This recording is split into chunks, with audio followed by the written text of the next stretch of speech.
Continuing now with Baseball is a Funny Game by Joe Garagiola. And we left off last time in the middle of chapter 1 through the clubhouse doors with Joe Garagiola night at Sportsman's Park, and with people from the Hill, Joe's neighborhood, sponsoring that night. His mom and pop there and others from the Hill. My brother Mickey and his wife sat with Pop and Mom. Her first words when she walked into the ballpark that night and saw all the excitement were, "The poor boss, what electric bill he got to pay." When the attendance was announced at around 29,000 and Mickey told Mama that each one was at least $1, she said the boss could afford to keep the lights on. But to get back to my treasure hunt for the baseball equipment, if you pooled the resources on the Hill, maybe you could outfit one ball player. Somewhere, but where on the Hill, were baseball shoes and a catcher's mitt. Monk Berra, no relation to Yogi, although since his first World Series, all the Berras have become relatives, had the only pair of baseball shoes. It was a simple deal. The shoes were 10Cs, but stuff the front with rags and cotton and you could make 5s out of them. Knowing that tomorrow I would be on the field at Sportsman's Park made them feel like they were custom made. The catcher's mitt was the problem. None of our guys had one. The only one we knew of belonged to Louis Casani. He wasn't one of the boys, but Father Palumbo said that our Johnny Colombo. He wasn't one of the boys, but Father Palumbo said that our Johnny Colombo knew Gino Periani, who knew Louis Casani. The network began operation, and we got the mitt for me. At 10 the next morning, I met Joe Sugden for the first time. "You D's kid?" he asked, and threw out a right hand that looked like a weather vane. Fingers were pointing in every direction. Shaking hands with him felt like grabbing a sack full of peanuts. Joe and Gabby Street are two old catchers that the old-timers say met on the street, shook hands, and it took a plumber 20 minutes to get them apart. "Yes, sir, I'm the boy Mr. Walsh sent." With a shift of his chewing tobacco, his eyes lit up, and the face with the lines that looked like they had been carved with baseball spikes broke out in a laugh that's familiar in the pennant-winning clubhouse. "Come on, kid, let's get dressed." Joe Sugden had caught the spitball and was the first catcher to move up close to the hitter. He knew the way to the clubhouse all right. He took the straight way down from the office, down the back steps, under the stands, and then I walked through the Cardinal clubhouse doors. I looked around and saw the names. Moore, Slaughter, M. Cooper, Medwick. I didn't know whether to say 3 Hail Marys or just read their names and say pray for us. Joe Sugden took me back to a small room. Later, when I got to the big leagues, I learned that even this room had a special name. It is called the Donkeys Room, because all workout and tryout boys are called donkeys. I put on my first baseball suit, an old pair of Mickey Owens pants and an old shirt that once was worn by Joe Medwick. Their names were still sewed in there. Joe Sugden showed me how to put on the outer socks because this was the first time I'd ever put on a pair of socks that didn't have toes or heels. Then I put on my shoes and grabbed my drugstore mitt. Joe stopped me. "Those shoes fit you?" "Yeah, fit me perfect." He laughed, and now I can see why. They looked like Dutch boy shoes with the front spikes staring me right in the face. "What size do you wear?" he asked. "I don't know. I always wear my brother's old shoes." "Come on." He motioned and led me right to Max Lanier's locker. Joe gave me a pair of Max's shoes to put on. "I can't wear his shoes," I protested. "Put 'em on. It's okay." So I did. As soon as I got them, I wanted to take them off and run all the way home to tell the guys on the block that I had just worn Mickey Owens' pants, Medwick's shirt, and Lanier's shoes. Later on, Terry Moore was to give me my first pair of baseball shoes. Then Joe Sugden took me out on the field for my first workout in a real big league park. There was one other fellow on the field already, and I thought he was just like me, just another donkey. "Warm that fellow up," Joe told me. I had done this 1,000,000 times back in the neighborhood without a glove. "Hand hurt?" Joe hollered after a while. I didn't have a sponge in the Walgreen glove, and my hand was already swollen twice its size. "No, it don't hurt," I called back. "How could your hand hurt when you were wearing Mickey Owens' pants, Joe Medwick's shirt, and Max Lanier's shoes?" I warmed this fellow up about half an hour, and he quit. "You know that fellow?" Joe asked. That's Jack Kramer of the Browns. Stayed behind on account of a sore back. Me warm up Jack Kramer? I was through for that day. Joe led me back through the clubhouse doors. And now we'll move on to chapter 2, Inside the Clubhouse.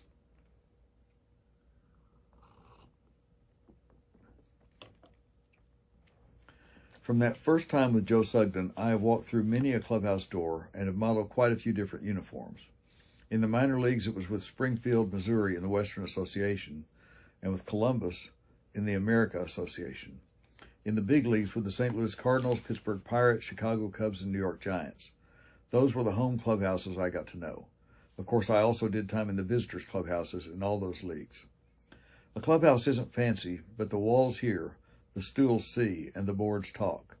They all differ, but basically they are all the same. A row of lockers, a manager's office, a training room. Depending on how the team and you are going, the clubhouse can be Heartbreak Ridge or the Street of Dreams. The Cardinal home team clubhouse now has to rank as the best I've ever been in. It has big lockers and a lounge with telephone, record player, and easy chairs. The washrooms are spacious with plenty of wash basins and mirrors. The visitors' clubhouse at Busch Stadium has been improved considerably, but it is not as plush as the Cardinals. No easy chairs or record player, but there now is the luxury of a locker. What is now the trainer's room used to be the entire dressing room. The comics used to say about the old visitors' clubhouse, they'll have to paint this before they can condemn it. Lefty Gomez, star Yankee pitcher, once said the showers were so high and he was so small that by the time the hot water got to him, it was cold. As far as visiting team clubhouses in the big leagues go, I would rank them all fairly even, with the edge to the Milwaukee and Pittsburgh clubhouses. The Dodger clubhouse at Ebbets Field was always an experience because the walk to it involved going past those fans that made "Ya Bum Ya" famous. Yes, Virginia, it is different out in Los Angeles. A big advantage to being the home team, besides the fact you get the last time at bat. So he compared, Ebbets Field, of course, was in Brooklyn, the old Brooklyn Dodgers. So he said, yeah, it's different now that the Dodgers are in L.A. Don't have quite that same kind of fans. A big advantage to being the home team, besides the fact you get the last time at bat, is the home team locker room. A team spends most of the season there, and everything is done to make it comfortable.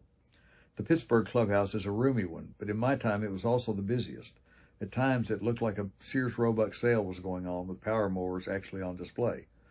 Visitors are usually kept out of the clubhouse, but at Pittsburgh, when you started talking to someone you didn't know when you started talking to someone, you didn't know if he was the new third baseman or a salesman for the Encyclopedia Britannica. The Giant clubhouse at the Polo Grounds was a contemporary style split level. So this is the Giants were still in, when the Giants were still in New York at the old Polo Grounds, which also became the home of the New York Mets later on, after the Giants were in San Francisco. The Giant clubhouse at the Polo Grounds was a contemporary style split level. Walk down a flight of stairs and you were on the level with the card tables, and off to the side was the manager's office. Down another flight and you were in the locker room. From there, steps led up to the shower room on still a third level. Card playing was a big thing with the Giants in 1954 when we won the pennant. Gin rummy and hearts were the favorites. It relaxes while keeping them on their toes was the defense used whenever card playing was questioned. The Chicago Cub clubhouse is the most crowded. Your locker is sometimes a nail in the wall. To get to the clubhouse from the field, you have to use a long ramp. This ramp or catwalk leading up to the clubhouse can make you feel like a Hall of Famer or the condemned man on the long walk to the guillotine, because the rabid Cub fans stand underneath and let you have it one way or the other. Over 77 games, it is really an experience.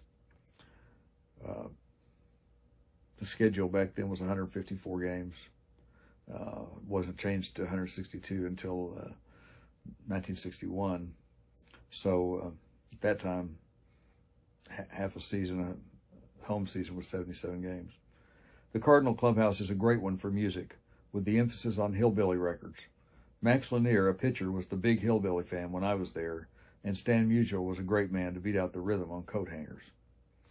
And let me go back to what I was saying about the old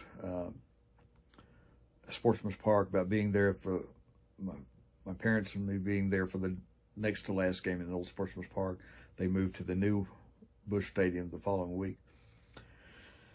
So I'm going to repeat this story because I need to tell it in relation to the move to the new stadium. So if you're family, you've heard this many times. If you're friends, you probably heard it too. But around I'm not sure about 64, 65 anyway, they started having, at the end of spring training every year, they would have 2 spring training games after the A's and Cardinals came back from Florida from their spring training facilities. They would have 2 spring training games, the very last 2 of spring training before the regular season started, in Kansas City. The Cardinals would come to Kansas City for a couple of games. Later on, they also had, I think one year they had the Dodgers come. But the Cardinals in 1965, and on Saturday and Sunday, Daddy took me to the Saturday game, and he had a friend of his with him, a friend who was visiting us from Dallas by the name of Taylor Penley, an old friend of the family, fellow preacher to Daddy. So Taylor and Daddy and I went to the game that day. Well, by this time in 1965, it was the second year of Musial's retirement as player, but he was now I believe that he was the director of player personnel for the Cardinals. So, this was the end of spring training. I'm sure he had his focus on who am I going to keep, who am I going to cut. So he was, I'm sure, watching the game intently. The previous week, I had checked out his biography from my junior high school library and read it. So he was a big hero to me at this point. Anyway, they announced at one point that Stan Musial was in the stands, and they had him stand up and looked over, and he was just over a section or so from us. So I had I think a Cardinals yearbook that I had there that Daddy had bought for me. And so Daddy and Taylor Penley started bugging me, go over and get his autograph.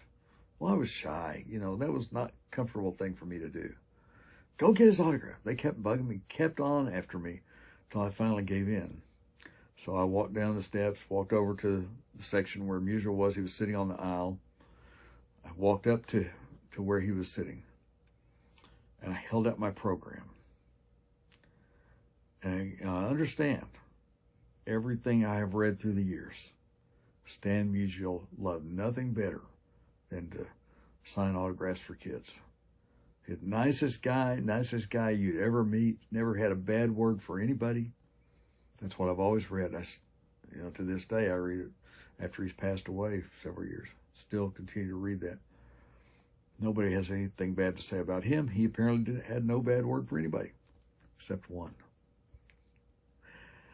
I walked up there, held out my program to him, and said, Mr. Musial. And I don't remember his exact words, but it was something. First of all, he never looked at me. He kept his eyes on the field. And he said something like, leave me alone or go away. That was it. I was stunned. I just stood there like a statue. I didn't know what to do. I was shocked. What? Finally, an usher walked down, took me by the shoulders and said, son, you'll have to go back to your seat. So I went back to my seat with my tail between my legs. Later on, they announced that there were two Cardinals pitchers, Bob Perkey and Ray Sadecki, who were in the stands and they were right not far from us. It was spring training. They weren't scheduled to pitch that day, so they didn't have to be suited up. They didn't have to be in the dugout or anything. Anyway, so I went down to them between innings, I think. I think I waited till between innings this time. But anyway, I went down to them, and asked them for their autograph. They were very nice, gave me their autographs, very friendly. Later that summer, Daddy signed me up for a sports camp. One of the two sports I chose to learn was baseball, and I wound up being coached in that baseball camp by a guy who had been Ray Sadecki's high school coach. And by this time, he was I think he had won 20 games in 1964 for the Cardinals. So, for the world champion Cardinals. So, anyway. But that's my Stan Musial story, except there's a postscript to it. So, that's 1965. Following year, Cardinals getting ready to move into that new Busch Stadium. And they're putting up a statue of Stan Musial. And I was a subscriber to the Sporting News at the time. Read the Sporting News that spring, just 2 or 3 months before the stadium was to open. And Stan Musial was asked about that statue, and it was of him swinging a bat. And he said, well, if I had been able to, if they'd done what I wanted, I would have preferred it be of me signing an autograph for a kid. Sure, that's what he said. All right, let's get back to it. Obviously, we're going to go slowly through this book because I've got some personal reflections along the way.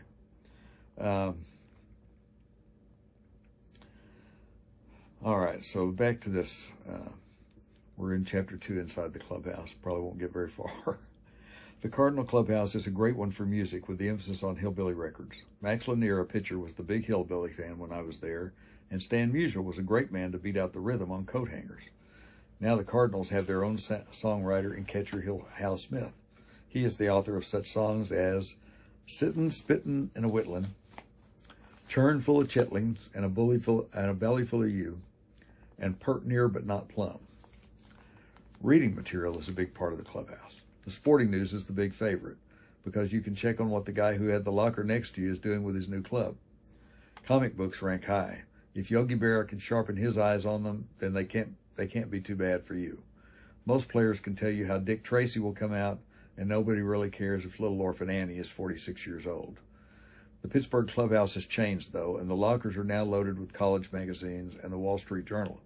Max Serkant, a pitcher, used to call the locker section where Dick Grote, Jack Shepard, the O'Brien twins, and Lauren Pepper, all college and bonus guys, had their lockers, the Gold Coast, while he refers to his row, which at the time included Sid Gordon and Dick Littlefield, much traveled veterans, as the Bowery. Routines, moods, and action change with every clubhouse. Bill Clem, most famous of all umpires, once said there are 154 games in a season, and you can find 154 reasons why your team should have won every one of them. Blame luck, the wind, a rock-headed play, or the umpire. To this you might add the clubhouse boy, who is blamed for almost anything. Yosh Kawano, Butch Yakima, Eddie Logan, Byron Jorgensen. What's My Line would have a hard time figuring out what they do. Japanese rice tycoon, the first one? No. Middleweight fighter, the second one? No. Irish tenor, the next? No. Swedish ski instructor, the last one? No. These are clubhouse boys, combination valet, equipment expert, loan company, buffer, and the personification of the three famous monkeys. You know, the three famous monkeys. See no evil, hear no evil, speak no evil. The truest statement regarding these see no evil, hear no evil, and speak no evil boys was made by Mort Cooper, then a star pitcher with the St. Louis Cardinals. One of the cocky rookies was really getting on Butch Yakima, letting him know that Butch was the clubhouse boy and he a player. After a while, Mort snapped, Butch was here before you came, and Butch will be here after you're gone. Good for Mort. The clubhouse boys get salaries, but depend heavily on tips, so it's easy to see why the stars are given extra attention, although I've never seen a raw rookie abused. Yosh Kawano, Cub clubhouse boy, made no bones about it. Ralph Kiner was traded to the Cubs on Yosh's birthday in 1953, and Yosh always said that this was the best birthday present he ever received. When Big Kiner was traded to Cleveland, Yosh said, this is the first time a clubhouse boy ever had to take a cut. So he obviously got good tips from Ralph Kiner. Solly Hemus, an infielder, was one to take real advantage of the star treatment. Of course, if there was one ball player who could take advantage of the breaks, it would be Hemus. Solly, dressing next to Stan Musial during spring training, noticed that every day all of Musial's shoes were shined. So Hemus slipped his shoes into Musial's locker and got them shined every day, courtesy of Stan Musial.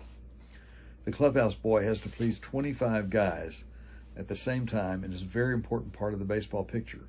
He has to live by the sign that was hung in the Milwaukee Visitors clubhouse by clubhouse boy Tommy Ferguson. What you hear here, what you see here, and what you say here must stay here. And I have topped the 20-minute mark again, so I'm going to stop there. We're still in Chapter 2, Inside the Clubhouse, and this one is a much longer chapter than the first one, so it may take 2 or 3 more sessions to get through it, but we're going to stop there for now. So thank you for watching.